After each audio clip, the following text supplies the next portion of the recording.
এই বাচ্চা কার? আপনার? আপনি খুঁজলে দেখেন, যে সত্যি না হয়, খুঁজলে দেখেন এই বাচ্চা হলো সিজার করা। কথা হয় না, সিজার করা বোঝেন না? কারণ সিজার করা বাচ্চারা একটু দুষ্ট হয়। দুষ্ট হওয়ার পিছনে কারণ কি জানেন?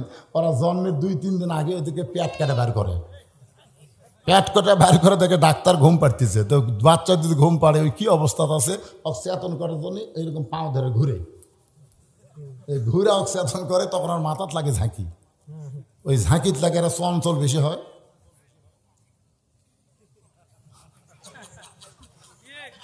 এখনকার অধিকাংশ বাচ্চারা দুষ্ট হওয়ার পিছনে একটাই কারণ, এরা হলো সিজার করা। এখন কি করা? কারণ জন্মের আগে এরকম দুনিয়াতে আসে, জন্ম হবে আর 3 দিন পর নর্মালে হবে, কিন্তু ডাক্তারের কাছে গেছে টাকা কামায় ধান্দাত বলতেছে কাত হয়ে আছে, বেকা হয়ে আছে, এটা তো ঠিক মতো বাড়াবি না, ঠেদার করা লাগবে। হাই রে টাকার লোভ ভাই, ডাক্তার তো ডাক্তার না, এখন কষাই হয়ে গেছে। ধরে কোন কথা ঠিক কিনা? অথচ আপনার খোঁজলে দেখবেন একটা ডাক্তারের বউ সিজার করে না, একটা ডাক্তার বউকে ডাক্তার সিজার করায় না। কারণ ডাক্তার জানে সিজার মায়ের জন্য মারাত্মক ক্ষতি, মারাত্মক ক্ষতি মায়ের জন্য। জানেন, একটা ভালো মানুষের পেট কাটা বাচ্চা বার করে, কি মনে করতেছেন? যে দিক দিয়ে বাচ্চা বার হবে সেটা আল্লাহ জানে, কে জানে, কথা কর জানে কে জানে না, সেই দিক দিয়ে বার করার চেষ্টা না করে অন্য দিক দিয়ে কাটিয়ে বার করতেছেন। তার মানে একটা ডাক্তারের বউ সিজার করে না, একটা মৌলবীর বাড়িতে মিলাদ হয় না। খোঁজলে দেখবেন কোনো মৌলবীর মিলাদ হয়, কারণ মৌলবী জানে মিলাদ একটা ফাও জিনিস, খামাকা হওয়ার বাড়িতে পড়ে টাকা নষ্ট করবো করে মানুষের মিলাদ পড়াবো আর খাবো। আপনি খোঁজলে দেখবেন একটা পীরের বউ মরিদ হয় না, কারণ পীরের বউ জানে আমার পীর 1 নম্বর লুচ্চা, মাঝে মধ্যে মুরিদের বইয়ের দিকে চোখ মারে। এই জন্য যাই পীর আর বইয়ের কাছে খোঁজলে দেখেন ওই মুরিদ হয়, কারণ জানে এই লুচ্চা মার্কা পীর রে। তাহলে কয় কথা কইলেন? 1 নম্বর হলো ডাক্তারের বইয়ের সিজার লাগে না, সিজার করে গেছে ধরো, কিন্তু মাহফিলের সর্বনাশ করবি। এ বসিস না কে রে?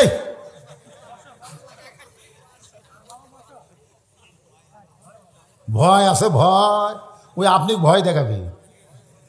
আমার 2টা লাইতি সিজার করা, একটা হাসান একটা হোসাইন, মাঝে আমাকে চোখ মারে।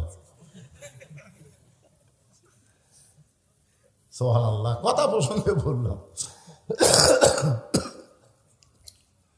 আমি নিজের চোখে দেখছি আওয়ামী লীগ, বিএনপি, জামাত 3 জন মিলা নামাজ পড়বি, হুজুর নাই। যেরকম কি নাই? হুজুর ছাড়া এখন ইমামতি করবি কে? টাইম চলে যাচ্ছে, এমন সময় জামাত ইসলামের লোক বলছে যে ভাই হুজুর যখন আসলো না, তাহলে আমাদের 3 জনের মধ্যে ইমামতি করবি কে? সবাই চুপ করে আছে। তো জামাত ইসলাম লোক বলতেছে তোমার দল এখন ক্ষমতাতে আছে, তুমি সামনে যাও। আওয়ামী লীগ বলতেছে আমি মাঝে মধ্যে নামাজ পড়ি রে পাগলা, আমি পড়াবার পারি না। মাইক এরকম হলো কেন, হঠাৎ এরকম হলো কেন? কমে গেছে না, সাউন্ড অন্যদিকে যাচ্ছে, ভিতরে ঢুকতেছে না। বিএনপি বলে আকামত দিবার পারি, কিন্তু সামনে যাবার পারি না। জামাত ইসলাম বলতেছে আমি অলরাউন্ডার, যেখানে রাখবা সেখানে আসি। আওয়ামী লীগ বলতে তাহলে তুই সামনে যা। জামাত ইসলাম সামনে গিয়ে বলতেছে ভাইজান আপনারা যখন আমার পিছনে নিয়ত করবেন, তখন নিয়ত কি করবেন? আমার পিছনে দাঁড়ায় তো একটা নিয়ত করা লাগবে, লাগবে না? ইলা জিহাদিল কাবাতিশ শরীফাত আল্লাহু আকবার বলবেন না ইক্তিদাইতু বিহাযাল? ইমাম যখন সামনে থাকবে ইক্তিদাইতু বিহাযাল যেমন বলা লাগবে না? তো যখন বলবেন ইক্তিদাইতু বিহাযাল, রাজাকার না ইমাম? আওয়ামী লীগ কয় তুই বাইরের কথা ভিতরে কোষ করে। তুই জামাত ইসলাম, আমি আওয়ামী লীগ, ওই বিএনপি, এটা হলো বাইরের কথা। ভিতরে আমরা 3 ভাই একসঙ্গে জামাত করতে চাই। সুবহানাল্লাহ। কোনদিন কি দেখছেন যে আওয়ামী লীগের কোন লোক বলছে আমার দল ক্ষমতাতে আছে আমি সামনে কাতার? এ কথা কোনদিন কইছে? বরং কাতারে ফাঁক থাকলে বিএনপি একটা পিছনে খাড়া হয়ে আছে, আওয়ামী লীগ টানে লেখা আমার কাছে আমার কাছে পায়ের গোড়ার সঙ্গে গোড়ালি মিলে। বিএনপি কয় তুই আওয়ামী লীগ, আমি জামা। বিএনপি কয় আরে পাগলা, ওটা বাইরের কথা। তা আমরা যতক্ষণ কোরআনের মাহফিলে থাকবো আল্লাহু আকবার আমাদের কোনো অ্যালার্জি নেই। যখনই কোরআন তেলাওয়াত হবে আল্লাহু আকবার বলবেন, কারণ কোরআন তেলাওয়াতে ঈমান বাড়ে। এটা কে কইছে? ওয়া ইযা তুলিয়াত আলাইহিম আয়াতুহু যাদাতুহুম ঈমানাও ওয়া আলা রাব্বিহিম ইয়াতাওয়াক্কালুন। এবারে হয়েছে, মাশাআল্লাহ। আল্লাহ ঈমানদারকে লক্ষ্য করে বললেন, যারা আমাকে বিশ্বাস স্থাপন করেছ কেবলমাত্র তাদের চাহিদা হবে কার কাছে? আস্তাইনু, খুব খেয়াল করবেন, আল্লাহ ছাড়া অন্য কারো কাছে চাওয়া যাবে? যেরকম চাবে। গভীর রাত্রে আল্লাহ নবীর ঘুম ভাঙ্গে গেছে। নবী ঘুম থেকে চেতন পাইছে। ঘুম থেকে চেতন পাওয়ার কারণ হলো খাদিজাতুল কুবরা আল্লাহ নবীর ডান হাতখানা বুকের মধ্যে নিয়ে বলতেছে, ইয়া রাসূলুল্লাহ, যে কোনো সময় আমার মৃত্যু হবে। হুজুর, যে কোনো সময় আমার মৃত্যু হবে, আমার জীবনের কোনো খবর কি আপনার কাছে নাই? রাসূল মুস্কি মুস্কি হেসে বললেন, খাদিজা, এই দুনিয়াতে 10 জন পুরুষকে আল্লাহ জান্নাতের সার্টিফিকেট দিয়েছে। এই দুনিয়াতে 10 জন পুরুষকে আল্লাহ জান্নাতের সার্টিফিকেট দিয়েছে। তার মধ্যে 1 নম্বর আবু বকর, 2 নম্বর ওমর, 3 নম্বর ওসমান, 4 নম্বর আলী, 5 নম্বর আব্দুর রহমান ইবনে আউফ, 6 নম্বর জুবাইর, 7 নম্বর তালহা, 8 নম্বর সাদ ইবনে আবি ওয়াক্কাস, 9 নম্বর আবু সাঈদ, আর 10 নম্বর হলো উবাদা ইবনুল জাররাহ। এই 10 জনই হলেন আশারে মুবাশশারা। খাদিজা বলতেছে, হুজুর, আমি আমার খবর শুনবার চাচ্ছি, আর আপনি পুরুষ মানুষের খবর শোনেন। আল্লাহ রাসূল বলে, খাদিজা, এই জন্যই তো বলতেছি, ইন্নাল্লাহা মা'আস সাবিরিন, ধৈর্যশীলদের সঙ্গে কে আছে? আল্লাহ। তো পুরুষ 10 জন জান্নাতে সার্টিফিকেট পাইছে, এই কথা বলতে গিয়ে আপনি অধৈর্য হলেন কেন? না, আমি হাত ধরে আছি আপনার আমার খবর শোনার জন্য। আল্লাহ নবী বললেন, খাদিজা, এই দুনিয়াতে 10 জন পুরুষকে আল্লাহ যেমন সার্টিফিকেট দিয়েছে, 10 জন নারীকেও জান্নাতের সার্টিফিকেট দিয়েছে। খাদিজা বলতেছি, ইয়া রাসূলুল্লাহ, এই 10 জন নারীর মধ্যে কি আমার নাম আছে? যে 10 জন নারীকে আল্লাহ জান্নাতের সার্টিফিকেট দিয়েছে, এই 10 জন নারীর মধ্যে কি আমার নাম রয়েছে? আল্লাহ নবী বললেন, খাদিজা, পুরুষের মধ্যে 1 নম্বর হলো আবু বকর, আর নারীদের মধ্যে 1 নম্বর হলো খাদিজাতুল কুবরা। সঙ্গে সঙ্গে মা খাদিজা লাফ দিয়ে উঠছে। সে আনন্দ। রাসূলকে এত আনন্দ কেন? বলে, এতদিন তো এই খবর আমাকে দেননি, আজকে এত আনন্দ লাগতেছে যে নারীদের মধ্যে আল্লাহ আমাকে 1 নম্বর জান্নাতি ঘোষণা করছে। সুবহানাল্লাহ। আল্লাহ রাসূল বলেন, খাদিজা, আপনি হলেন আমার বিবি, আর আমি হলাম আপনার স্বামী। আল্লাহ রাসূলের একটা চরিত্র হলো, তিনি যখন বিবির কাছে থাকতেন কোনো সময় নবী হিসাবে থাকতেন না, স্বামী হিসাবে থাকতেন। সুবহানাল্লাহ। কিন্তু আমাদের একটা চরিত্র হলো, আমরা যখন বইয়ের কাছে থাকি তখন হুজুর হিসাবে থাকতে পারছে। এই আমার পাঞ্জাবি ধোয়াইনি কেন, আমার কোট ধোয়নি কেন, আমার জুতা অপরিষ্কার কেন, আমার মুজার গন্ধ বাড়াছে,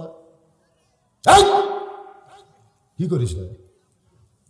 আমার পায়ের তলে তোর বেহেস্ত, ফাটা পাও তেল দে দে। এইটা হলো আমাদের চরিত্র। আর নবীর চরিত্র হলো, নবীর বিবিরা কাজ করতেন যদি 4 আনা, নবীর সংসারের কাজ করতেন 12 আনা। এই জন্য আল্লাহ কোরআনে বলেছেন, নবী যে হারে কষ্ট করতেছে, এই কষ্ট যদি নবী চলাইতো, বউগুলা তো সব। আল্লাহ কোরআন থেকে নাজিল করলেন, হুন্না লিবাসুল লাকুম ওয়া আনতুম লিবাসুল লাহুন্না। ওগো নবী, সংসার আমি আল্লাহ 8 আনা 8 আনা করে দিয়ে দিলাম। নারী করবে 8 আনা, পুরুষ করবে 8 আনা, এই 2 জন মিলে হবে 16 আনা। হুন্না লিবাসুল লাকুম ওয়া আনতুম লিবাসুল লাহুন্না। জোরে বলুন না সুবহানাল্লাহ। আল্লাহ নবী স্বামীর মতো বিবির কাছে জানতে চাচ্ছে, খাদিজা, আপনি যদি জান্নাতের 1 নম্বর হন, তাহলে জান্নাতের 2 নম্বর কার নাম হলে ভালো হয়? জান্নাতের 1 নম্বর আবু বকর, 2 নম্বর ওমর। তাহলে আপনি নারীদের মধ্যে 1 নম্বর হলে 2 নম্বর কে হলে ভালো হয়? খাদিজা বলতেছে, রাসূলুল্লাহ 2 নম্বর জান্নাতি আমার মেয়ে ফাতেমা হলে ভালো হয়। আল্লাহ রাসূল বললেন, আপনাকে আল্লাহ 4টা মেয়ে দিচ্ছে। কয়টা? রোকেয়া, জয়নাব, কুলসুমা, ফাতেমা। অন্য 3টা মেয়ের কথা না বলে আপনি ফাতেমার কথা বললেন কেন? খাদিজা বললেন, রাসূলুল্লাহ আপনি হলেন বাবা, কোন সন্তান কেমন এটা বাবা বলতে পারে না, কোন সন্তান কেমন এটা জানি তার মা। কোন সন্তান কেমন এটা কে জানে? কেন জানে? বাবা আনন্দে মাতিয়া সাগরে ভাসাইয়া সেই যে চইলা যায় খবর লয় না, মাজন ধরিয়াই উদরে কতই কষ্ট করে, 10 মাস পরে পায় প্রসবের বেদনা, এমন দরদি হবে কেউ হবে না আমার মা।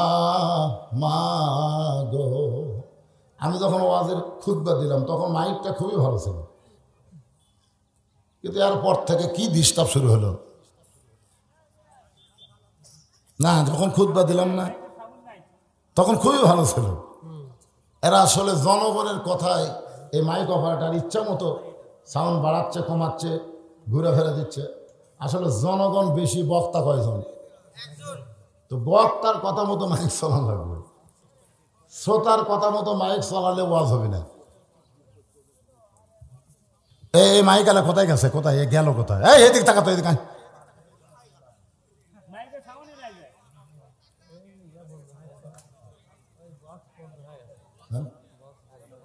বক্স বন্ধ। এই অবারটা নাই, এখানে নাই। আমার দিকে তাকায় না, এদিকে তো বাবা নাই। তুমি কি? আমি আমার 36 বছর ওয়াজের বয়সে কোনো মাইকওয়ালারে বলিনি মাইক খারাপ। এটা আমার একটা স্বভাব। আমি কোনোদিনও বলি না যে মাইক ভালো না। আমি যদি বলি ভালো না, একসময় শেরপুরে 1 নম্বর বক্তা ছিলাম আমি, সব জায়গাতে ছিল না, জোরে কেন ছিল না। এমনও বছর গেছে, একই বছরে 37টা ওয়াজ করছি শুধু শেরপুর উপজেলায়, পাড়ায় পাড়ায় ওয়াজ করছি। এ ভাই মাইকের শোন পাড়া বাজে রে, মঞ্চের ভিতরে সাউন্ড দেওয়া লাগবে, মঞ্চের ভিতরে।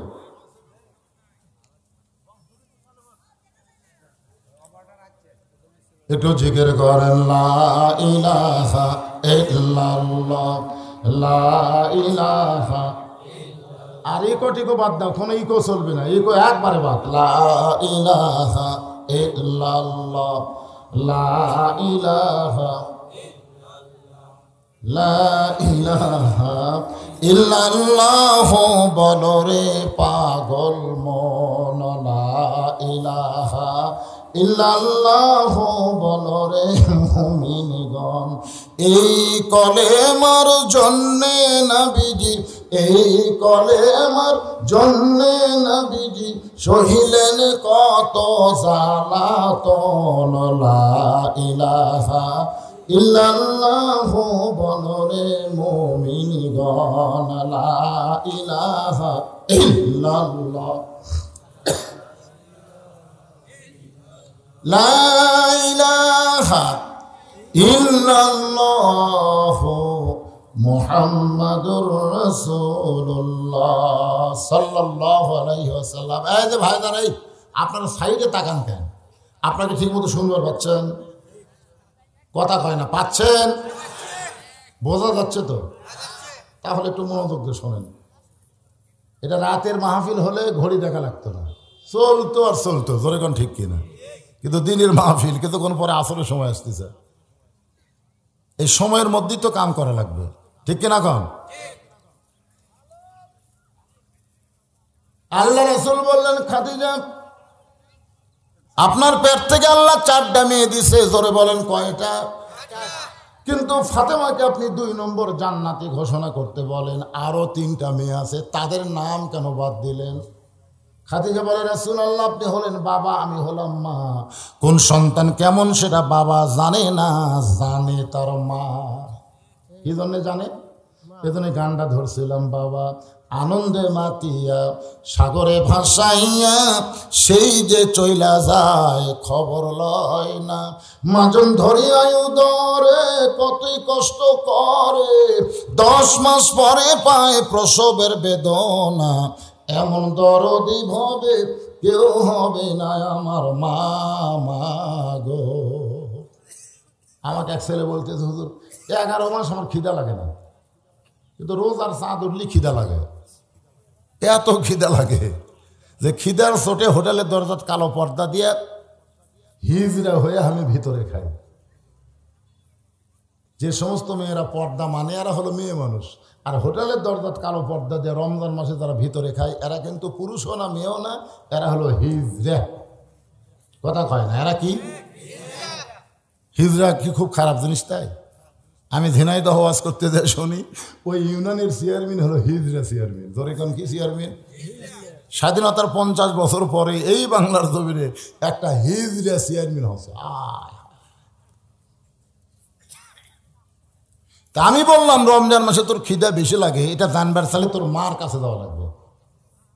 বলে হুজুর আমার মা কেমনে জানে? আমি সব জানে মা। যা মায়ের কাছে গিয়ে বলতেছে, মা 11 মাস আমার খিদা কম, কিন্তু রোজার চাঁদ উঠলে খিদা বাড়ে কেন? মা বলতেছে, এই সর্বনাশ করছে তোর দাদি। এই সর্বনাশ কে করছে? তোর দাদি করছে। কারণ তুই রমজান মাসে যখন আর পেটে ছিলি, তোর দাদি আমারে কইছে, বৌমা খবরদার রোজা থাকা চলবে না, রোজা যদি থাকো আমার নাতি শুকে যাবে, এই জন্যে রোজা থাকা চলবে না। তো দাদি আমার শাশুড়ির কথা মতো আমি রমজান মাসে রোজা থাকিনি, আমিও খাসি তুইও খাসি, এই পেটের মধ্যেই রমজান মাসে তোর খাওয়া শুরু হচ্ছে, বাইরে আসলে তো খালি খিদে বেশি লাগে। এই জন্যে কোন সন্তান কেমন এটা জানে কে? আরো জোরে বলেন। যে সন্তানগুলো আজকে কোরআনের মাহফিলে বসেছে, আর যে সন্তানগুলো মেলার মধ্যে ঘুরঘুর করতেছে, আসলে সবাই আমরা মায়ের সন্তান। জোরে বলেন, কার সন্তান? তাহলে একদল সন্তান কোরআনের মাহফিলে বসে, আর একদল সন্তান ঘরে কেন? খোঁজ না দেখেন, যদি মা বাঁচা থাকে, ওই সন্তান পেটে থাকা অবস্থায় মা গোটা এলাকা ঘুরছে, ওই পেটের মধ্যেই ঘরনি ব্যারাম পাশে। পেটে বাচ্চা নিয়ে মা যখন রুকুর থেকে সেজদায় যায়, ফেরেশতা ডাকতে বলে, মাবুদ তোমার বান্দি নামাজ পড়তে গিয়ে পেটের বাচ্চার কি কষ্ট হয় না? কারণ রুকুর থেকে যখন সেজদাত গেল, পেটের বাচ্চা পেটের মধ্যে যে একটা চাপ খালো, আল্লাহ বলে, ফেরেশতা সাক্ষী থাক, যেই মা পেটে বাচ্চা নিয়ে নামাজ পড়তেছে, মা শুধু নিজে নামাজ পড়ে না, পেটের বাচ্চাকেও নামাজি বানায়া দুনিয়াতে আনতেছে। এজন্যে মা যদি ভালো হয়, পেটের বাচ্চা আল্লাহর ওলি হয়। ধরে কোন কি হয়? খাদিজা বলতেছে, রাসূলুল্লাহ এই ফাতেমা যখন আমার গর্ভের মধ্যে ছিল, তখন থেকে বুঝবার পারছি ফাতেমা সাধারণ কোনো সন্তান নয়। এই দুনিয়াতে আসার পরে আমি সব সময় যে মেয়েটাকে আমার কাছে কাছে পাইছি, সেই মেয়েটাই হলো আমার ফাতেমা। আমি বহুদিন বলেছি, ফাতেমা বাহির থেকে একটু এই জিনিসটা নিয়ে আয়। ফাতেমা বলতেছে, বাবা মা আমি ভিতরে থাকতে পারবো, কিন্তু বাহিরে আমি যাইতে পারবো না। যত কাজ ভিতরে করতে বল আমি করব মা, কিন্তু আমি ফাতেমাই জীবন থাকতে বাহিরে যাব না। এই জন্যে আমার মনে চাচ্ছে যে আপনি ফাতেমাকে 2 নম্বরে নাম কম, তারপরে আমার আরো মেয়ে আছে, কুলসুম আছে, রোকে আছে, ওকে পরের নম্বরে দেন, কিন্তু 2 নম্বরে আমার সাথে সাথে থাকবে ফাতেমা। আল্লাহ নবী চোখের পানি বের করে কান্না শুরু করে দিলেন। খাদিজা বলতেছে, রাসূলুল্লাহ ফাতেমা 2 নম্বরে নাম বলতে বলি, আপনি না বলে কেন কাঁদতেছেন?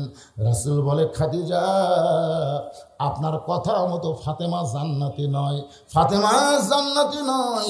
খাদিজা চমকে বলে, ফাতেমা যদি জান্নাতি না হয় তাহলে ফাতেমার খবর কি? রাসূল বললেন, খাদিজা রে, দুনিয়ার সমস্ত নারীর উপরে আল্লাহ আমার কলিজার টুকরা ফাতেমাকে স্থান দিয়েছে। ফাতেমা হবে জান্নাতি নারীদের নেত্রী। খাদিজা বলছে, হুজুর কোন কি? তাহলে ফাতেমা আমার চাইতে উপর?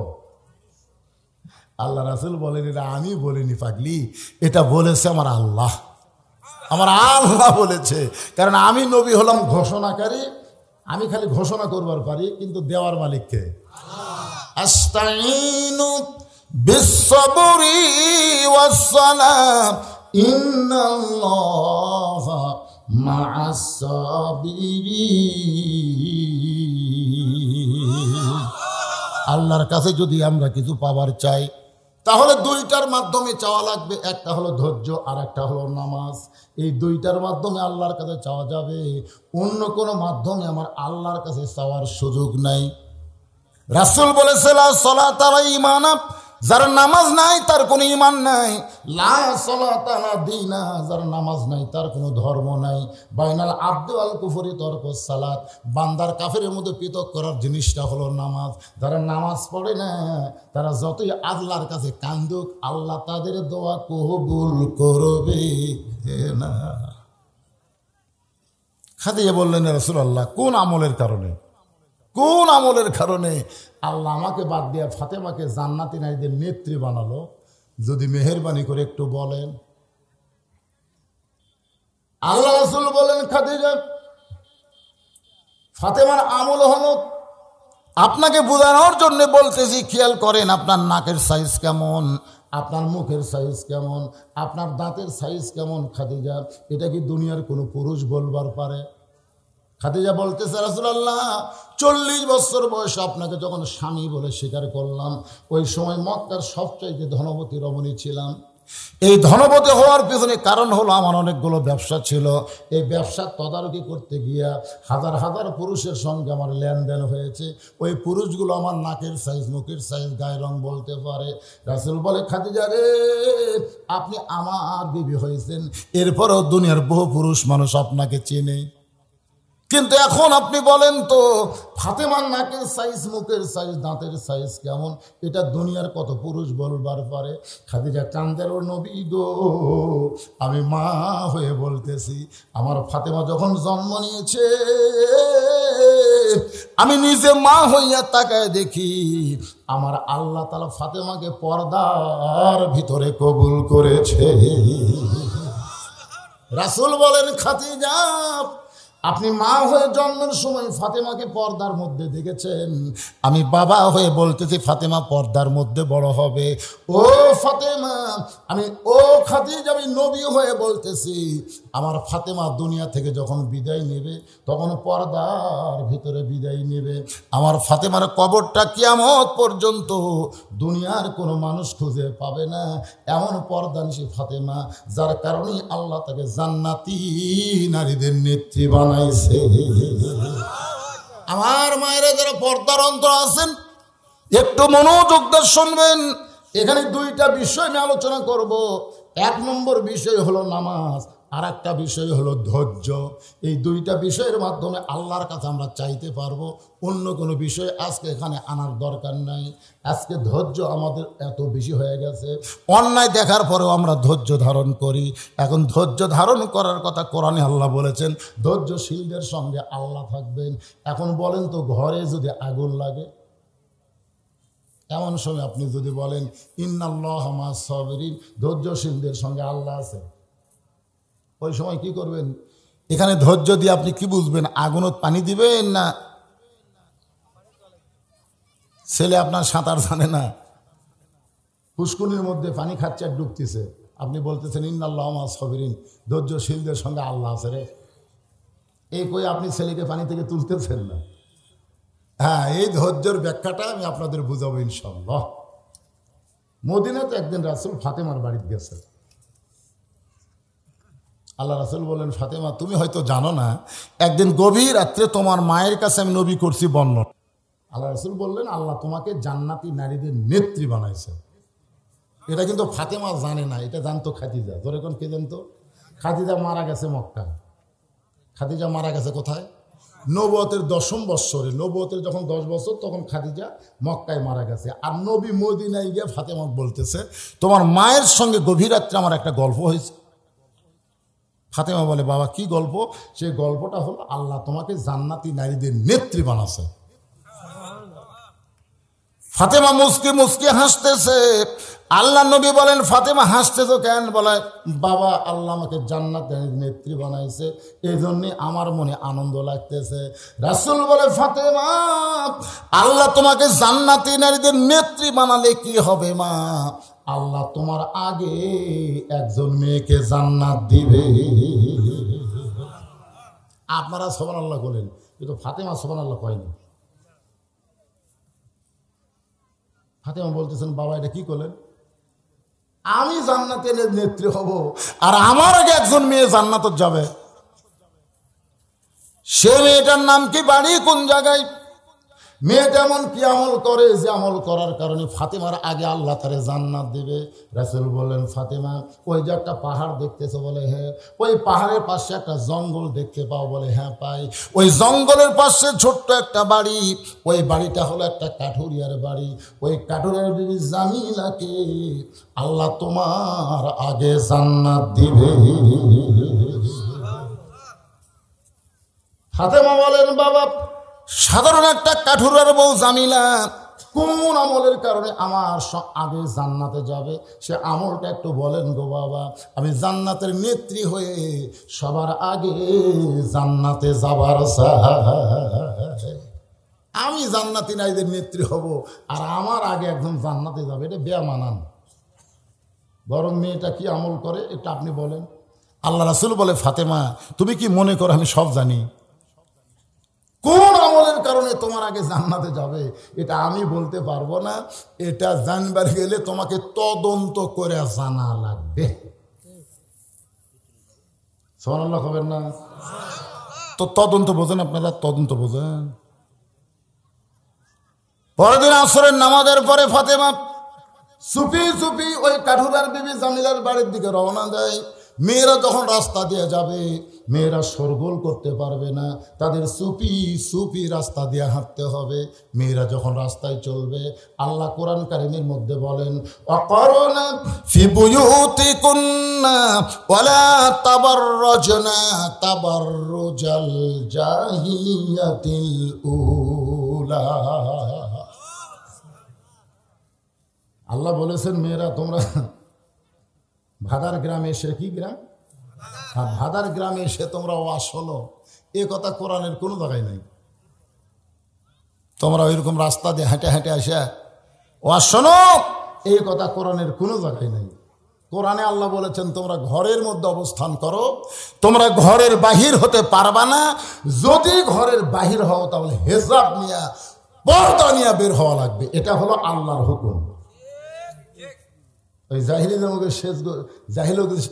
যুগের শেষ যুগের মেয়েদের মতো তোমরা সাজগোজ করে রাস্তা দিয়ে চলবে, বোরকার বাহারি দেখাবে, আসার সময় রাস্তায় মরদ মানুষের সাথে গল্প করবে, অটো ভ্যানালা কই বল, ভাই ভবিষ্যতে ওয়াজ শুনবার চাই, চলেন যাই। ভ্যানালা বলতেছে, ভাবি একটু ধৈর্য ধরেন, রাস্তা ভালো না।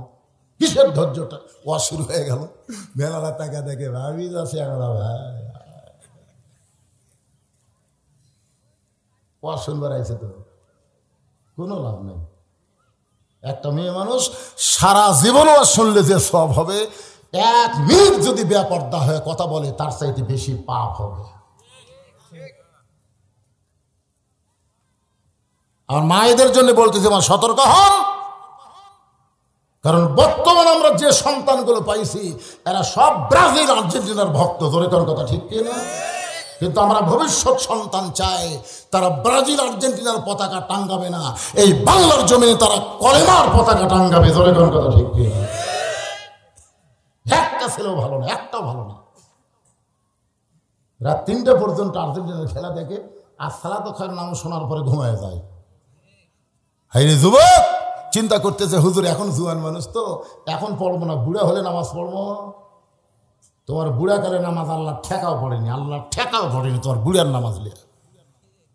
সরকারি চাকরি করতে গেলে যেমন বয়স লাগে, নামাজ পড়তে গেলে তেমন বয়স লাগে। ধরে কোন কথা ঠিক কিনা?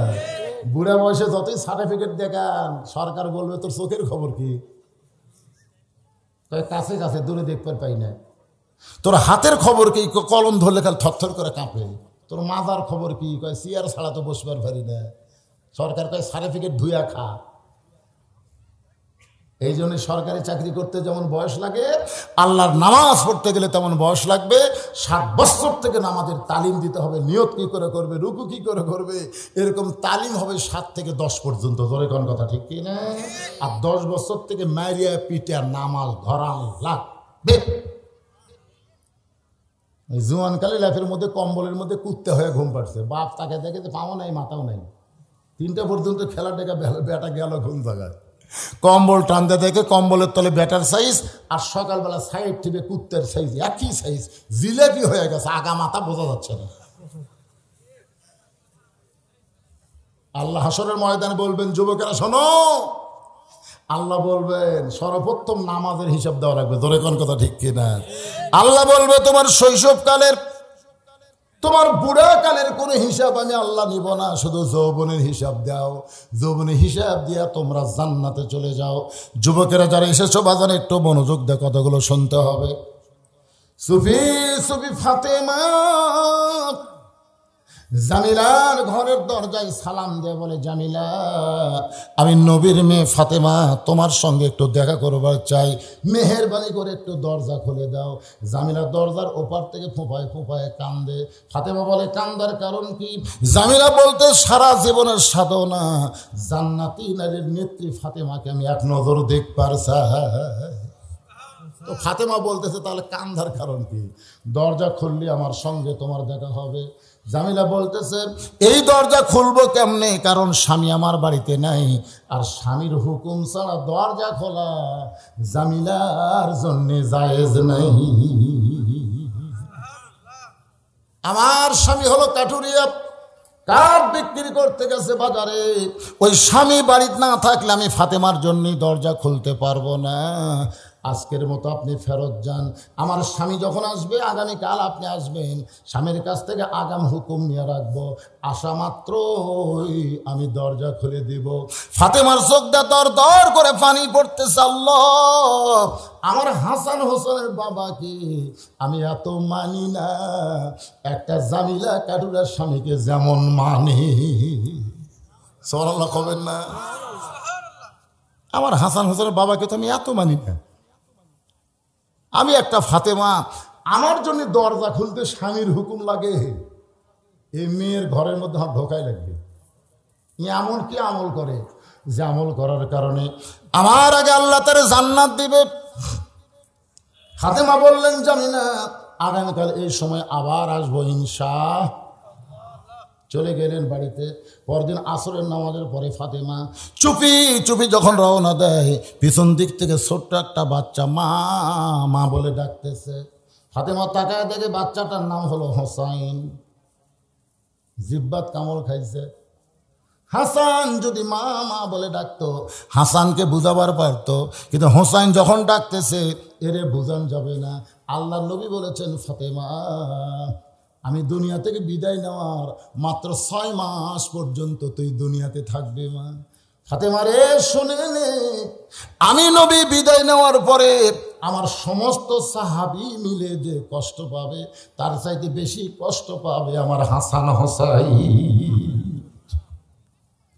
ফাতেমা রে শোন, আমার সমস্ত সাহাবী মিলে আমি নবীকে যে ভালোবাসে, তার চাইতে হাসান হোসাইন তাদের নানাকে বেশি ভালোবাসে।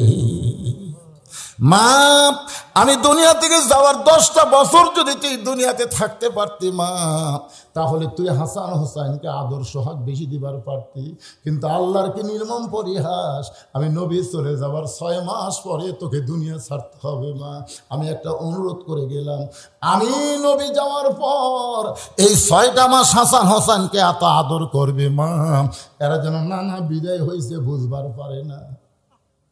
রাসূল কান্দের বলে, ফাতেমা রে, আমার হাসানকে নিয়ে কোনো টেনশন করা লাগবে না, কারণ হাসান হলো অবিকল, আমি নবীর মতো, ওরে যা বলবি তাই বুঝবে।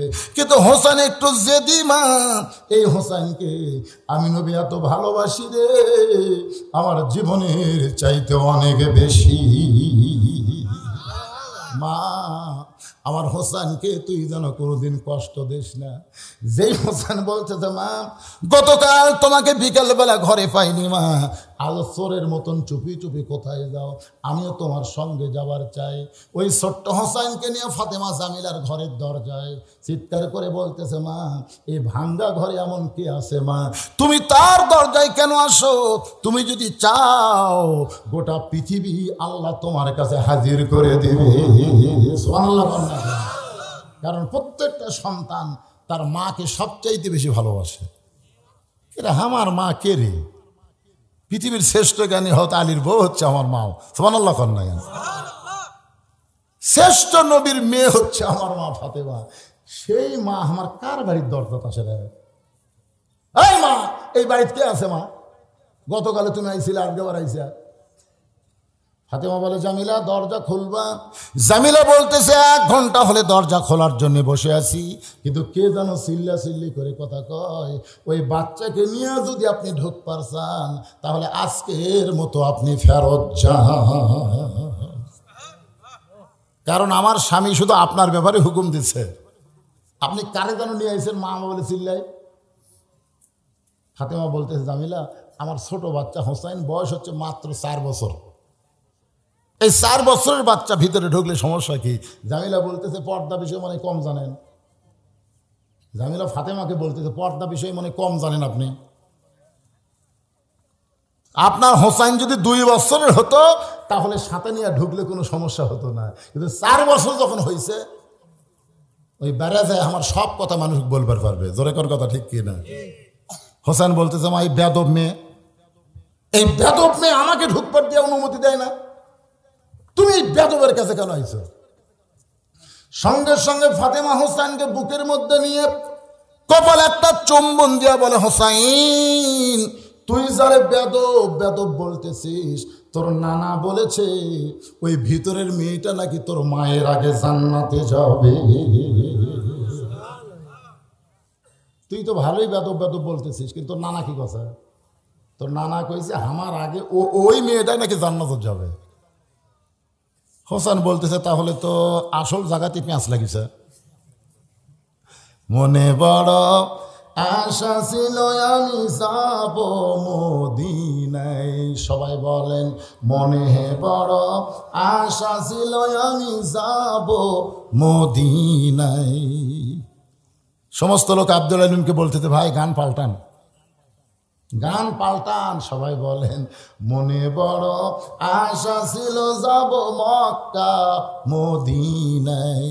আপনি মক্কা বাদ দিয়ে খালি মদিনা কোন কেন? আব্দুল আলিম বলতেছে, এই শোনো শোনো, মদিনা যদি হাত করবার পারো তাহলে শুধু মক্কা না, মক্কার মালিক পর্যন্ত তোমার হাত হয়ে যাবে। জোরে কোন সুবহানাল্লাহ। কারণ আল্লাহ বলেছেন, কুল হে রাসূল আপনি বলেন, ইন কুনতুম তুহিব্বুনাল্লাহ ফাত্তাবিউনি। আমি আল্লাহকে তো কেউ দেখেনি, আমি আল্লাহর সঙ্গে কারো সম্পর্ক নাই, আমি আল্লাহকে যদি মহব্বত করবার চাই তাহলে আপনার মাধ্যমে আমি আল্লাহকে পাইতে হবে। আপনি ছাড়া আমি আল্লাহর ধার দিয়ে আসা যাবে না। এজন্য আমার সঙ্গে সকলে একটু বলেন, উপায় নাই রে, উপায় নাই রে, উপায় নাই নবী বিনে আল্লাহ পাওয়ার উপায় নাই। এটা কে বারে? এটা কে রে? আমার মায়েরা বোনেরা, অনেকদিন পর আপনাদের এলাকায় এসেছি, একটু মনোযোগ দিয়ে শোনেন। একটা মা যদি ভালো হয়, পেটের বাচ্চা আল্লাহর ওলি হবে। সেই মায়ের ওয়াজ করার দরকার আছে না নাই? বিষয়টা হলো, আস্তাইনু বিসসবরি ওয়াসসালাহ ইন্নাল্লাহা মা'আস সাবিরিন। হোসেন বলতেছে, মা তাহলে আসল জায়গায় যায়। ফাতেমা বললে, আসল জায়গা কোনটা? বলে, যেখান থেকে পেঁয়াজ লাগছে। পেঁয়াজ লাগাইছে আমার নানা। পেঁয়াজ লাগাইছে কে? কে আগে জান্নাতে যাবে এটা বলার কি দরকার? আল্লাহ নবী যদি বলতো, ফাতেমা তুমি জান্নাতি নারীদের নেত্রী, ফাতেমা আর কিছু শুনবার চাচা। কিন্তু নবী পেঁয়াজ লাগাচ্ছে, তুমি যতই জান্নাতি নেত্রী হও তোমার আগে উমুকে জান্নাতে যাবে। কারণ মেয়ে মানুষের সব কিছু সহ্য করবার পারে, কিন্তু কারো আগে কেউ যাবার দিবি না। জোরে কোন কথা ঠিক না? এই জায়গাতেই মেয়েদের বিপদ। আপনার গোটা বাংলাদেশ খোঁজলে দেখেন, জামাই শ্বশুরের যুদ্ধ এটা কোনোদিনও পাবেন না। কিন্তু বউ শাশুড়ির যুদ্ধ আছে না নাই, জোরে করে আছে না নাই? আর এই স্টার জলসা জি বাংলা দেখার কারণে এরা যা হসে ভাই, আমাদের মেয়েদেরকে ভালো করা খুবই কঠিন। দেখি আজকের ওয়াজটা কি হয়। আমার মায়েরা শোনেন মনোযোগ দিয়ে। হোসাইন ফাতেমার হাতটা ধরে টেনে টেনে নিয়ে আসছে আল্লাহ নবীর কাছে। আল্লাহ নবী তখন বসে আছে। ফাতেমা জোর হাত করে বলতেছে, বাবা আমার কোনো দোষ নাই বাবা, দরকার হল আরো 3 দিন আমি যাব, কোন আমলের কারণে আমার আগে জান্নাতে যাবে এটা জানতে যাব বাবা। এই হোসাইন আমার সর্বনাশ করছে বাবা, এই হোসাইন আপনার কাছে আমার টাইনা নিয়ে আইছে। এবার ফাতেমার হাতটা ছাইড়া দিয়া হোসাইন দৌড়ে গিয়া আল্লাহ নবীর হাতটা ধরে বলে, না না, জন্মের আগে তুমি বাবা হারাইছো না না, 6 বছর বয়সে তোমার মা দুনিয়া থেকে বিদায় নিয়েছে, মায়ের সম্মান তুমি কেমনে বুঝবা না না, কারণ ছোটকালে যে মা হারায় সে মারে কোনোদিন বুঝবার পারে না। নানা রে, এই মায়ের মতন আপন কেহ নাই রে দুনিয়ায়। সবাই বলেন, মায়ের মতন আপন কেহ নাই রে দুনিয়ায়, মা জননী নাই রে যাহার, এই দুনিয়ায় তাহার কেহ নাই, মায়ের মতন আপন কেহ নাই রে দুনিয়ায়। নানা গো, আমার মাকে সাধারণ একটা কাঠুরের বইয়ের দরজাত পাঠাইছ, নানা আমার মায়ের সম্মান তোমার কাছে নাই, কিন্তু আমার মায়ের পায়ের তলে হোসাইন জান্নাত খুঁজা পায়। তুমি কেমনে আমার মাকে একটা কাঠুরের বইয়ের দরজায় পাঠাই দিলা নানা? কোন আমলের কারণে ওই কাঠুরের বউ আমার মায়ের আগে জান্নাতে যাবে এটা না বলা পর্যন্ত আমি হোসাইন আপনাকে ছাড়ব না। না না, সবই জানেন। আল্লাহ যদি দুনিয়াতে কাউরে কিছু জানাবার চায় তাহলে আমার নানার আগে এই দুনিয়াতে কেউ জানে না। আপনি সবই জানেন না না, জানার পরে আমার মাকে ওই কাঠুরের বইয়ের দরজায় কেন পাঠাইলেন না না? যতক্ষণ আপনি না বলবেন আমি হোসাইন আপনার হাত ছাড়ব না। সঙ্গে সঙ্গে নবী ডাক দেয়, আলী রে, আলী। আলী দৌড়ে এসে বলে, লব্বাইকা রাসূলুল্লাহ। হুজুর কি হয়েছে? বলে, হোসাইন আমার হাতটা যেইভাবে ধরছে রে, কোন আমলের কারণে ওই কাঠুরের জামিলা ফাতেমার আগে জান্নাতে যাবে এটা না বলা পর্যন্ত আমার হাত ছাড়বে না।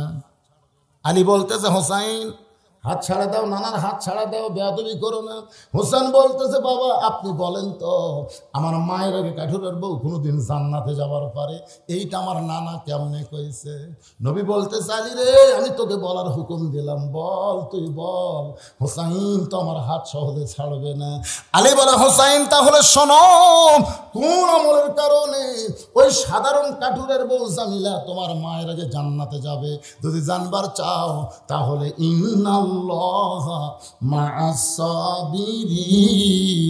একটু ধৈর্য ধরো।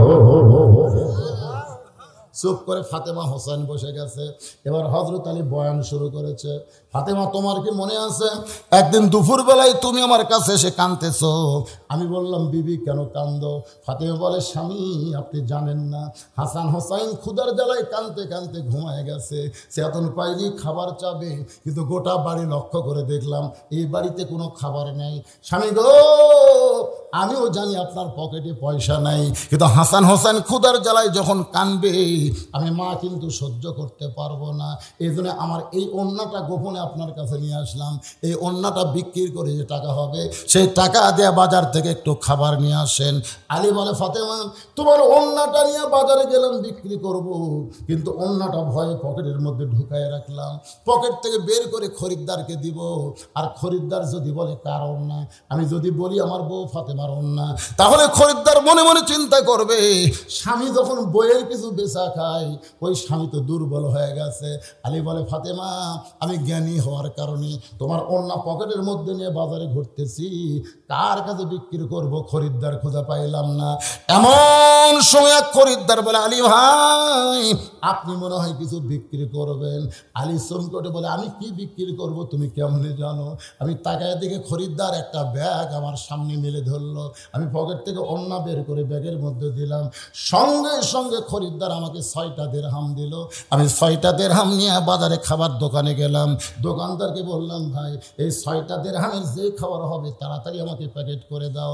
দোকানদার 6টা দিরহামের খাবার প্যাকেট করে যখন আমার হাতে দিবার চায়, এমন সময় এক ফকির আমার সামনে এসে বলে, আলী রে, আজকে 3 দিন হলে আমার বাড়িতে কোনো খাবার নাই।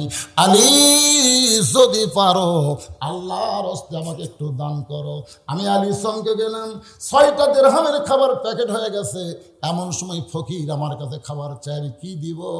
আমার মন বলতেছে দিস না, আর ইমান বলতেছে 1টা দিরহাম দান করে দে।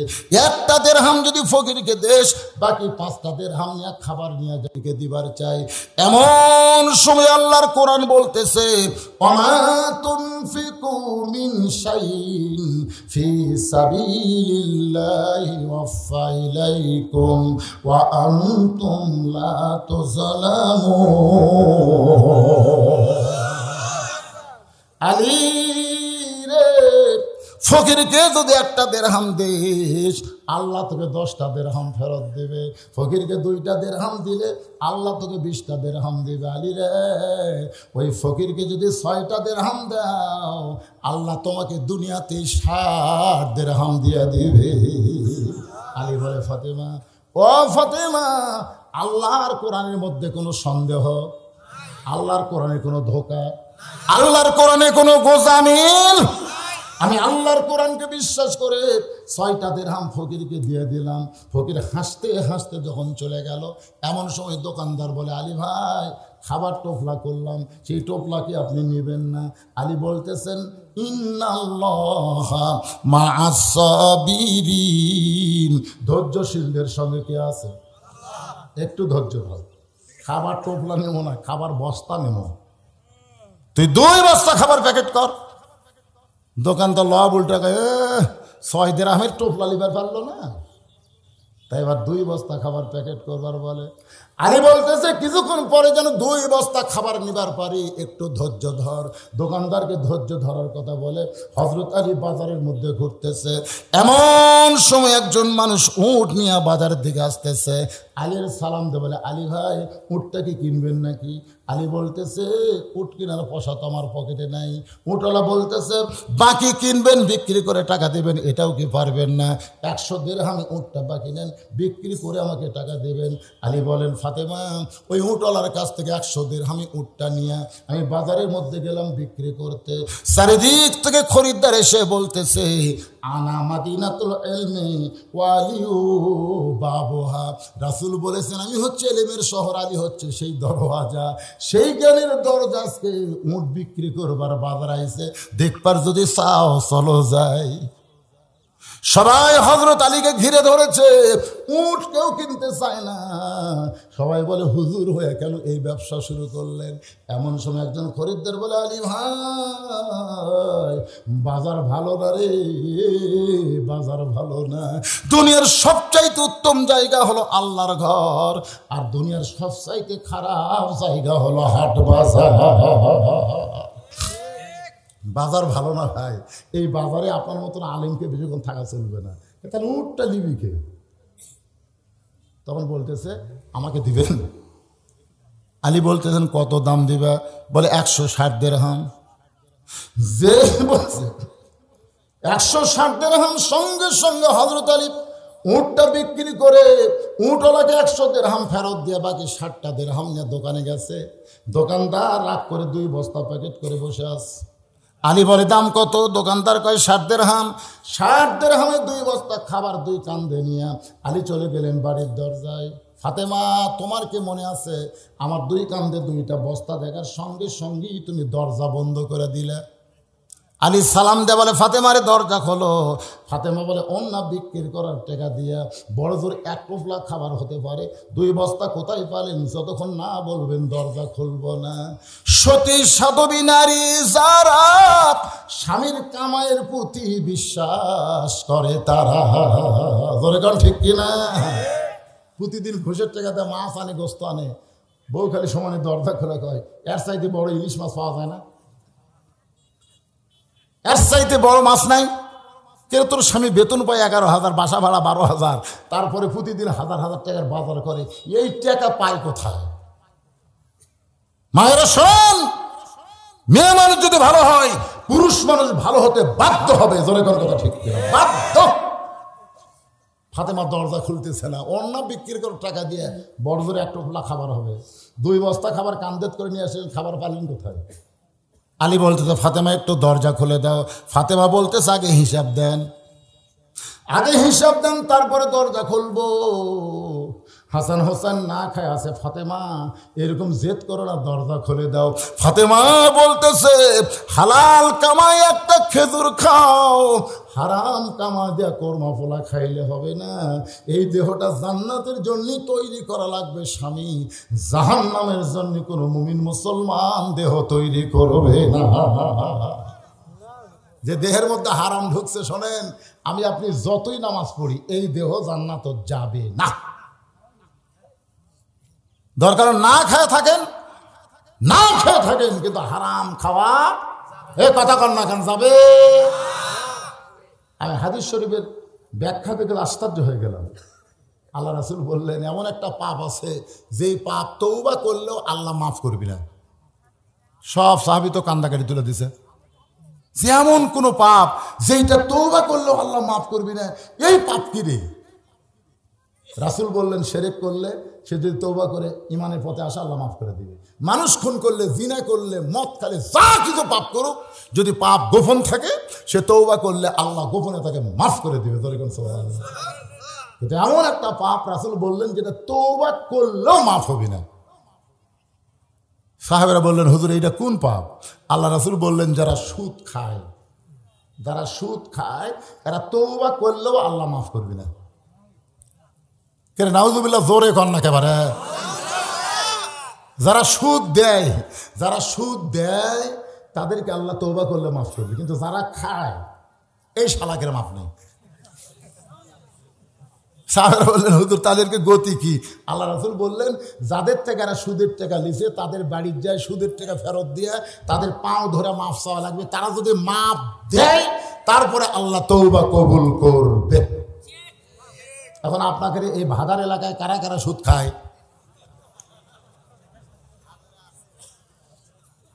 না, যারা সুদ খান খামাখা নামাজ টামাজ পড়ে তারকে লাভ নাই, এ তারকে দান সদকা করে কোনো লাভ নাই, কারণ তারকে তওবায় আল্লাহ কবুল করবে না। তারা একবারে ফি নারে জাহান্নামা, এরকে জান্নাত পাওয়ার কোনো সম্ভাবনা নাই যতক্ষণ পর্যন্ত সুদ যে টাকা লিছে এই টাকা ফেরত না দিবে। কথা কন না গে? হিয়ালি মিয়ালি ইসলামের মধ্যে নেই। যতই কান্দে সুদ খাসু মাপ নাই। খারা খারা খাসেন, কচুর গাছের সাথে গলার দড়ি দেওয়া ছাড়া কে বুদ্ধি নেই, উপায় নাই তো। আসলে পারি না, আমি করতে দেবো।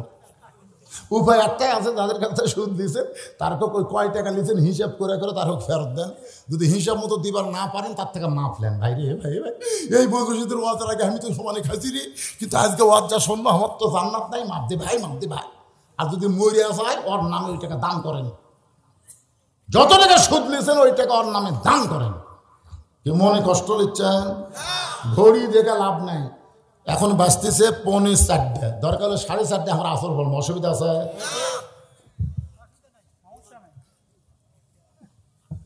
এই দিনের বেলা ওয়াজ আসলে মুশকিল ভাই রে, কি ওয়াজের লাইনত না উঠতেই সময় শেষ। যখন ট্রেজে আইছি তখন 1:15, তাই না? 2:15 সময় শুরু করছি, এখন বাঁচতেছে 4:45, তার মানে কতক্ষণ হলো?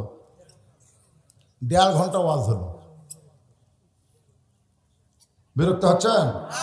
সুদের কথা শুনে মন খারাপ হলো?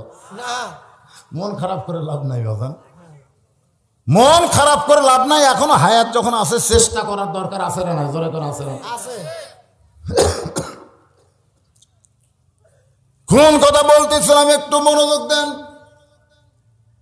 ফাতেমা বলে স্বামী গো, অন্য বিক্রি করে টাকা দেওয়া বড় জোর, 1 টোপলা খাবার হবে, এই 2 বস্তা খাবার কোথায় পাইলেন?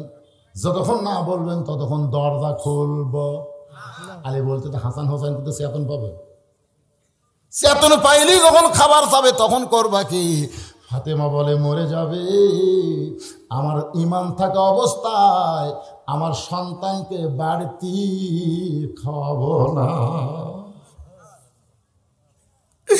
আলী বলে ফাতেমা রে, তুমি যখন দরজা খুললা না, আমার মধ্যে এমন জেদ হলো, আর রিজালু কাওয়ামুনা আলান নিসা, পুরুষেরা থাকবে নারীদের উপরে। আমি 2 বস্তা কান্দে নিয়ে চলে আসলাম নবীর কাছে। আল্লাহ নবী দৌড়ে এসে আমার 2 কান থেকে 2টা বস্তা নামায় নিল। আমি বললাম নবী গো, কত ভালো, আপনি দৌড়ে এসে আমার কান থেকে 2 বস্তা নামায় নিলেন, কিন্তু আপনার কলিজার টুকরা ফাতেমা দরজা খুলল না। হুজুর, আপনার মেয়ে ফাতেমা দরজা খুলল না। রাসূল বলে আলী রে, ফাতেমা যদি দরজা খুলতো তুমি কি আমার কাছে আসতে? আলী বলে না হুজুর, আপনার কাছে আসতাম না। আল্লাহ রাসূল বলে আলী, ফাতেমা দরজা খুললে তুমি কেমনে জানতে কোন খরিদ্দার তোমার কাছ থেকে অন্না কিনেছে? তুমি কি বলতে পারবে আলী কে তোমার কাছে ভিক্ষা চাইলো? আলী রে, তুমি কি জানো কে তোমার কাছে উট বিক্রি করলো? আলী, তুমি কি বলতে পারবা কোন খরিদ্দার এসে তোমার কাছ থেকে উট কিনলো? আলী বলতেছে ইয়া রাসূলুল্লাহ, আমি তো কিছুই জানি না। আল্লাহ নবী বলে আলী, তুমি জানো না বলে ফাতেমা দরজা খোলে নাই, আমার কাছে পাঠাইছে, আমি এইগুলা তোমাকে জানাবার চাই। লিল্লাহি তাকবীর। কারণ আমি রাসূল বলেছি আনা মাদিনাতুল ইলমি ওয়া আলিউ বাবুহা, আমি হচ্ছে ইলমের শহর আর আলী হচ্ছে তার দরওয়াজা। যে খরিদ্দার তোমার কাছ থেকে অন্না কিনলো, তুমি যদি না জানো আলী, তাহলে তুমি দরজা কেমনে হবা? কোন ফকির তোমার কাছে ভিক্ষা চাইলো, তুমি যদি না জানো, তাহলে ইলমের দরজা তুমি কেমনে হবা? তুমি যদি না জানো কে উট বিক্রি করলো আর কোন খরিদ্দার উট কিনলো। আলী বলে হুজুর, আপনি বলেন, আমি জানবার চাই। আস্তাইনু বিসসবরি ওয়াসসালাহ, ইন্নাল্লাহা মা'আস সাবিরিন। ধৈর্যশীলদের সঙ্গে কে আছে? আমাকে একটু বলেছে হুজুর বেশি লম্বা চলে না, মাত্র 5 মিনিট। এই মাহফিল গোরস্থানের জন্য, কবরস্থানের জন্য মাহফিল, তো একটু 5টা মিনিট আপনি জনগণের কাছে আমাদের কথা তুলে ধরবেন। গোরস্থানের জন্য আপনাদের কাছে একটু কিছু সময় আদায় হবে, 5 মিনিট, বেশি সময় না। এই 5টা মিনিট একটু ধৈর্য ধরা লাগবে। ধৈর্যশীলদের সঙ্গে কে আছে? এই কথা বল না কেন, কে আছে? যদি এখন লাভ দেওয়া ওঠেন, তাহলে শয়তান বলবে হুজুর যতই ওয়াজ করেন আর আমার দলের লোক, আপনি যতই বসে থাকবার করেন থাকবি না তো। কারণ লা ইলাহা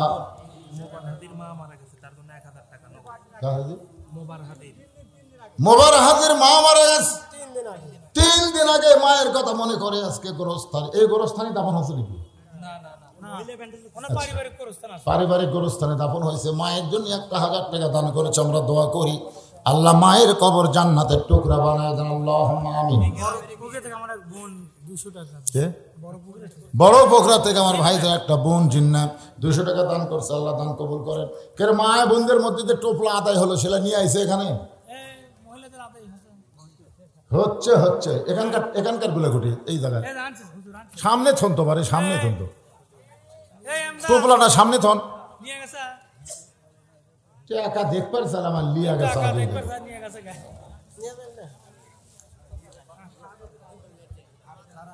আচ্ছা ঠিক আছে, আমার জন্য দিলে হবে, এটি কি দেবেন? এটি কি দিবেন? আচ্ছা ঠিক আছে, আমি গত বছর দোয়া করে দিয়েছিলাম মাসে, গত বছর না, করোনার আগে হবে। হ্যাঁ, কি নাম রাখছে? আচ্ছা ঠিক আছে, আল্লাহ হায়াতে তাইবা দান করুক, সকলে বলে আল্লাহুম্মা আমিন, জোরে বলে আল্লাহুম্মা আমিন।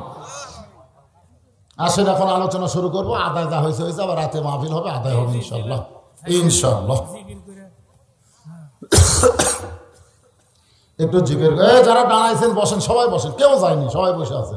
লা ইলাহা ইল্লাল্লাহ, লা ইলাহা ইল্লাল্লাহ, লা ইলাহা ইল্লাল্লাহ, লা ইলাহা ইল্লাল্লাহ, লা ইলাহা, লা ইলাহা ইল্লাল্লাহ মুহাম্মাদুর রাসূলুল্লাহ। আল্লাহ জিল্লুর রহমান 500 টাকা দান করছে। আর দানের কথা বলা যাবে, দুটো একসাথে হবে না তো, ওয়াজ আদায় দুটো কি একসাথে হয়? আমি কিছু সময় দিয়েছিলাম আপনাকে দেওয়ার জন্য, দিবেন। গোরস্থান এটা আমাদের শেষ বাসস্থান। একটা গানের মধ্যে আছে, গোরস্থানের একটু মাটি বায়না করে রাখ। আর একটা গজলের মধ্যে আছে, কিন্তু যেদিন ডাক পড়িবে, সবাই বলেন, কিন্তু যেদিন ডাক পড়িবে কবর মাঝে যাইতে, জোগাড় কিছু করছো বন্ধু তার মাঝে বিছাইতে। সবাই বলেন, ডানে কবর বামে কবর নিচে কবর আছে যে, ওপর দিকে চাইয়া দেখো বাঁশের ছাউনি দিছে কে। সবাই বলেন, এমন আযাব দিবে রে ভাই, এমন আযাব দিবে রে ভাই কবরের ওই মাটিতে, গলা ফেটে রক্ত ঝরবে চিৎকারের ওই চোটেতে। দুনিয়াতে কষ্ট হলে মা মা বলে ডাক দিলে মা দৌড়ে আসে, বাবা ডাক দিলে বাবা দৌড়ে আসে। অন্ধকার কবরে যদি আমার আযাব দেয়, কেউ নাই রে কবরে, কেউ নাই আমার আল্লাহ ছাড়া। ওই আল্লাহর সঙ্গে সম্পর্ক করে আমাদেরকে কবরের ঘরে যাইতে হবে। আল্লাহ বলেছেন, বান্দা কোনো চিন্তা করিস না রে, কোনো চিন্তা করিস না। কবরে যদি নামাজ নিয়ে আসতে পারিস, মুনকির নাকির যখন প্রশ্ন করবে মান রব্বুকা, তোর রবকে, তখন যিনি শুয়ে আছে যাকে প্রশ্ন করেছে সে কিন্তু কথাই বলবে না। নামাজ তার পক্ষ থেকে বলবে, রে মুনকির নাকির, কাকে রব সম্পর্কে প্রশ্ন করতেছ? নামাজের নিয়ত করার পরে আলহামদুলিল্লাহ রব্বিল আলামিন বলে রবকে স্বীকার করেছে। রুকুতে গিয়ে সুবহান রব্বিল আযীম যে ব্যক্তি বলেছে, সেজদায় গিয়ে রব্বিল আলা বলে রবের স্বীকার করেছে। মুনকির নাকির, তাকে রব সম্পর্কে কেন প্রশ্ন করলে? আল্লাহকে ডাক দেয়া বলে ফেরেশতা, আল্লাহকে বলে মাবুদ তোমার বান্দাকে রব সম্পর্কে প্রশ্ন করলে নামাজ যে হারে খেপে গেল। আল্লাহ বলে, যার নামাজ কবরে নিয়ে আইছে তার রবের উত্তর নামাজের মাধ্যমে হয়ে গেছে। 2 নম্বর প্রশ্ন করবে, আমার দিনুকা, তোমার দিন কি, তোমার ধর্ম কি? কেবলমাত্র মুসলমান তারাই উত্তর দিবার পারবে। যে দিন ইসলামের জন্য জেলে গেছে, দিন ইসলামের জন্য দিন কায়েমের জন্য রিমান্ডে নিছে, ফাঁসির মঞ্চে চলে গেছে, ইসলামে আন্দোলন করার কারণে বাড়িতে থাকতে পারে নাই, চোর ডাকাতকে পুলিশ খোঁজে না, আল্লাহর দল যারা করে তাদেরকে খোঁজে। জোরে কোন কথা ঠিক না? ইসলামে আন্দোলন বলবে, রে মুনকির নাকির, যেই ব্যক্তি দিনকে গালেব করার জন্য, বাংলার জমিনে দিনকে প্রসার করার জন্য এত কাজ করলো, কষ্ট করলো, তাকে আবার দিন সম্পর্কে কেন প্রশ্ন করতেছিস? মুনকির নাকির বলে, আল্লাহ দিন সম্পর্কে প্রশ্ন করলে ইসলামী আন্দোলন যে খেপছে আল্লাহ। আল্লাহ বলে, বান্দা রে মুনকির নাকির শোন, যে বান্দা ইসলামী আন্দোলন করে, কোরআনের দল করে কবরের মধ্যে আইছে, তার 2 নম্বর প্রশ্নর উত্তর হয়ে গেছে। যখন প্রশ্ন করবে অমান নবীকে, তোমার নবীকে, নবী দূর থেকে দৌড়ে এসে বলবে, রে মুনকির নাকির, কাকে নবী সম্পর্কে প্রশ্ন করতেছ? আমার টুপি আমার দাড়ি সুন্নত রাখার কারণে বাংলার জমিনে যাকে জঙ্গি জিএমবি বলেছে, তেলতেলা প্যান্ট শার্টওয়ালাকে র্যাব বাহিনী কোনোদিন চেক করেনি রে। আমার টুপিওয়ালা জুব্বাওয়ালাকে, আমার দাড়িওয়ালাকে বাংলার জমিনে চেক করেছে। মুনকির নাকির, আমাকে নবী বলে শিকার আগে আমার এই দাড়িওয়ালা টুপিওয়ালা উম্মতকে আমি উম্মত বলে স্বীকার করে নিলাম। আল্লাহর বান্দারা, গোরস্থানের মাহফিল ভাই, কবরের পথেও জোগাড় করে আমরা যেন কবরে যাওয়ার পারি, আল্লাহ সেই তৌফিক যেন আমাদেরকে দান করে দেয়। আমিন। রাসূল বলেন, আলী রে যে খরিদ্দার তোমার কাছ থেকে ওন্না কিনেছে ওইটা দুনিয়ার কোনো মানুষ না রে, আল্লাহ একজন ফেরেশতাকে মানুষ করে পাঠায় দিয়েছে। যারে ফেরেশতা যা আমার পর্দা নিচে ফাতেমার ওন্না দুনিয়ার কোনো মানুষ কিনতে পারবে না, আমি আল্লাহ তাআলা কিনে জান্নাতের মধ্যে রাইখা দেব। নবী বলেন আলী ওই ফাতেমার ওন্নাটা এখন জান্নাতের মধ্যে আল্লাহ রাইখা দিছে। আলী রে, যে ফকির তোর কাছে ভিক্ষা চাইছে ওটা ফকির নয় রে আলী, ওইটা হলো ফেরেশতা। তুমি আলী তোমার সন্তানকে বেশি ভালোবাসো না আল্লাহর কোরআনকে বেশি ভালোবাসো? এই পরীক্ষায় তুমি গোল্ডেন A+ পেয়ে গেছো। তুমি যখন পরীক্ষায় গোল্ডেন A+ পাইছো আলী, ওই টাকা ফকির নিয়ে যখন আল্লাহকে দেয়, আল্লাহ বলে ও ফকির ফেরেশতা হইয়া ফাতেমাকে উটের পিঠে চড়ে জান্নাতে যাবে, সেই উটটা বিক্রি কর। নবী বলে আলী উটটা বিক্রি করছে 100 দিরহামে বাকি। আবার ওই ফেরেশতাকে আল্লাহ খরিদ্দার বানায় 160 দিরহাম ফেরত দিল। 100 দিরহাম নিয়ে তুমি 60টা দিরহাম পাইলে। তুমি আল্লাহর কোরআনকে ধোঁকা নাই, সন্দেহ নাই, গোদামিল নাই বিশ্বাস করার কারণে দুনিয়াতে 6 দিরহামের পুরস্কার আল্লাহ তোমাকে 60 দিরহাম দিয়া দিছে।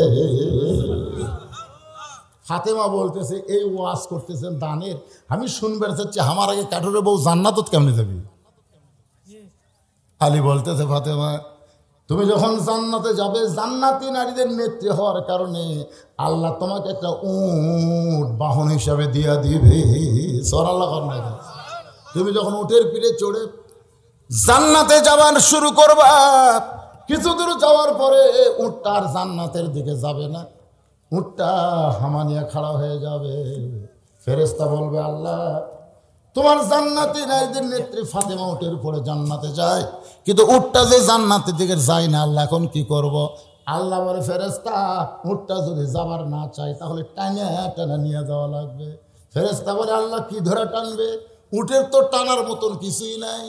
আল্লাহ তখন বলবে ফেরেশতা রে, আমার ফাতেমার ওন্না কিনে আমি জান্নাতের মধ্যে রাইখা দিয়েছি, ওই ওন্নাটা উটের গলায় বেঁধে দাও। আলী বলে ফাতেমা তোমার ওন্নাটা উটের গলায় বেঁধে দেওয়ার পরে ওন্নার একটা অংশ নিচের দিকে ঝুলতে থাকবে। ফেরেশতা বলে আল্লাহ এখন কে টাইনা নিয়ে যাবে উটকে? আল্লাহ তখন ডাক দেবেন জামিলা রে, কোথায় তুমি কাঠুরার বউ? তোমার স্বামী সব সময় আমার কাছে বলতো আল্লাহ আমি একটা কাঠুরিয়া, আমার বউরে আমি কিছুই দিবার পারিনি। আল্লাহ আমার সেই বউটা ফাতেমাই ছিল, তার জন্য দরজা খোলেনি আমার হুকুম না থাকার কারণে। যে বউটা খাতুনে জান্নাত ফাতেমার জন্য স্বামীর হুকুম না পাইলে দরজা খোলে না। আল্লাহ গো আমার বউটারে তুমি সবার আগে জান্নাত দিও। আলী বলে ফাতেমা রে, তুমি জান্নাতি নারীদের নেত্রী হবে, এটি আমি খুশি রে ফাতেমা, কিন্তু সবার আগে জান্নাতে যাবে। এই দোয়া আমি স্বামী হইয়া কোনোদিন করিনি, কিন্তু জামিলার স্বামী দোয়া করার কারণে বইয়ের ব্যাপারে স্বামী দোয়া করলে আল্লাহ ফেরত দেয় না। আল্লাহ কবুল করার কারণে জামিলাকে বলবে কোথায় রে, যা যা উটের নিচে ফাতেমার ওন্না যে ঝুলতেছে ওই ওন্নাটা টেনে টেনে আমার ফাতেমাকে জান্নাতে নিয়ে যা। আলী বলে ফাতেমা তুমি উটের পিঠে থেকে মনে করবা আমি জান্নাতি নারীদের নেত্রী, উটের পিঠে চড়ে জান্নাতে যাচ্ছি, কিন্তু আল্লাহর নিয়ত হলো তোমার পা উটের পিঠ থেকে জান্নাতে পড়ার আগে ওই জামিলার পা জান্নাতে চলে যাবে। সঙ্গে সঙ্গে ফাতেমা কান্দে। আলী বলে ফাতেমা কিসের আফসোস এমন করে কাঁদতেছো? তুমি সবার আগে জান্নাতে যাওয়ার পারোনি বলে কাঁদতেছো। ফাতেমা বলে স্বামী গো এই কান্না হলো দুনিয়ার ওই সকল মেয়েদের জন্যে। মেয়েরা রে শোনো, জামিলার মতন স্বামী ভক্ত হবে, স্বামীর হুকুম ছাড়া কিছুই করবে না রে। আর ফাতেমার মতন পর্দানিশী যারা হবার পারবা তারা জামিলা ফাতেমার সঙ্গে জান্নাতে যাওয়া। আপনারা বলেন এর চাইতে মেয়েদের কোনো ভালো ওয়াজ আছে? আজকে আমি সে ওয়াজ মা বোনদের শুনে দিলাম। আমি আসার সময় দেখি যে হারে আর আসতে যে ভাই হায় হায়, মনে করলাম আজকে বাপগুলো লই পরই সাইজ হোক, মায়েরা তোর সব জায়গায় যাবার পারে না, তোর কোন কথা ঠিক কিনা? মা বোনদের জন্য প্রাণ খোলাবাস করলাম, মা জামিলার মতন স্বামী ভক্ত হবেন মা, আর ফাতেমার মতো পর্দা নিশে হবেন।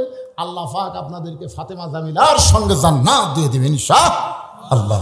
ফাঁকে ফাঁকে দুই একটা কথা যা আমি আপনাদের জন্য বলেছি আমলযোগ্য কথা, আমরা সকলে আমল করবো ইনশাআল্লাহ। চারিদিকে 4:15 4টায় আজান হয়, 4:15 জামাত হয়, এখানে একটু সময় পার হয়ে গেছে, অসুবিধা নেই। আমরা এখন ইস্তেগফার পড়ে মোনাজাত করবো, রাতে আবার মাহফিল হবে ইসালি সওয়াব। তবারক কিন্তু এখন দিবে না, তবারক দিবে রাত্রিবেলায়। আপনার সবাই আসবেন ইনশাআল্লাহ। সভাপতি সাহেব 1000 টাকা নগদ, 3000 টাকা বাকি, তাহলে কত হলো? আরে 1000 দিলে 5000 হয়, একটা মানানসই নাই।